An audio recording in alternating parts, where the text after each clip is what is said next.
સોજીમાંથી એકદમ નવી રીતે નમકીન બનાવવા માટે સાંજે ચા સાથે કે નાનકડી ભૂખ લાગી હોય તો તેનો બેસ્ટ ઓપ્શન છે। તમે જોઈ શકો છો આ રીતે નમકીન બનાવવા માટે સૌથી પહેલા પેનની અંદર 1 કપ જેટલું પાણી એડ કરી દઈશું। 1 કપ જેટલું પાણી સારી રીતે ગરમ થવા દઈશું અને તેની અંદર ટેસ્ટ પ્રમાણે મીઠું એડ કરી હવે તેની અંદર મોયણ માટે 1 મોટી ચમચી જેટલું તેલ એડ કરી દઈશું અને હવે 1 કપ જેટલી સૂજીને આ રીતે એડ કરતા જઈને સારી રીતે મિક્સ કરતા તેને હલાવી દઈશું। તમે જોઈ શકો છો આ રીતે તેને બરાબર મિક્સ કરતાની સાથે તે એકદમ ઘટ સ્વરૂપમાં તૈયાર થઈ જશે। જેમ પાણી ગરમ થશે તેમ સોજી પણ આપણી એકદમ ઘટ થઈ જશે।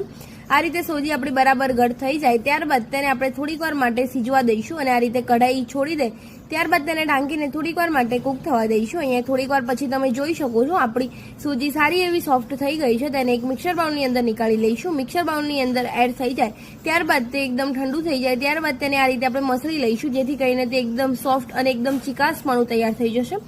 અને હવે સોજીની અંદર 1 કપ જેટલો ચોખાનો લોટ એડ કરી દઈશું। ચોખાનો લોટ એડ કરવાથી તેની અંદર સારું એક બાઇન્ડિંગ આવશે।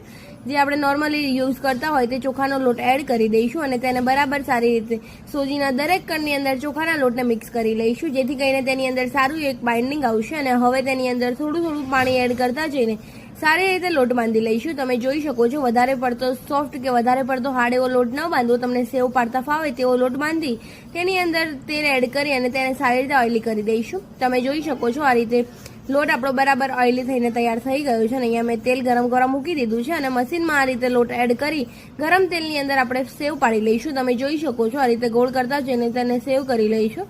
સેવના બબલ્સ શાંત પડી જાય ત્યારબાદ જ તેને આપણે પલટાવીશું અને આ રીતે તેને પલટાવતા જઈને સારી રીતે એકદમ ક્રિસ્પી અને ગોલ્ડન બ્રાઉન એવી આપણી સેવ તૈયાર થઈ ગઈ છે। તેને મેં આ રીતે ભાગીને તૈયાર કરી લીધી છે અને હવે ગરમ તેલની અંદર આ રીતે ગરણી રાખીને તેની અંદર અડધા કપ જેટલા સિંગદાણા એડ કરી તેને પણ આપણે સારી રીતે ફ્રાય કરી લઈશું।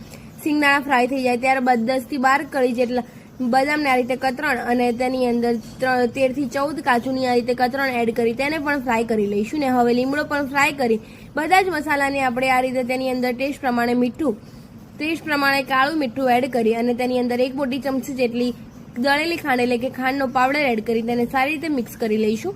અને ફૂલ વિડીયો અને ડિટેલ રેસીપી મેં અહીંયા સાઈડમાં ચેનલની ઉપર આપી દીધી છે, તેને ક્લિક કરીને જોઈ શકો છો। અને હવે બધા જ મસાલાને આપણે સેવની અંદર એડ કરી દઈશું અને અહીંયા આપણો સારો એવો બજાર કરતાં પણ સસ્તો એવો ચેવડો બનીને તૈયાર થઈ ગયો છે। ખાવાની મજા પડી જશે।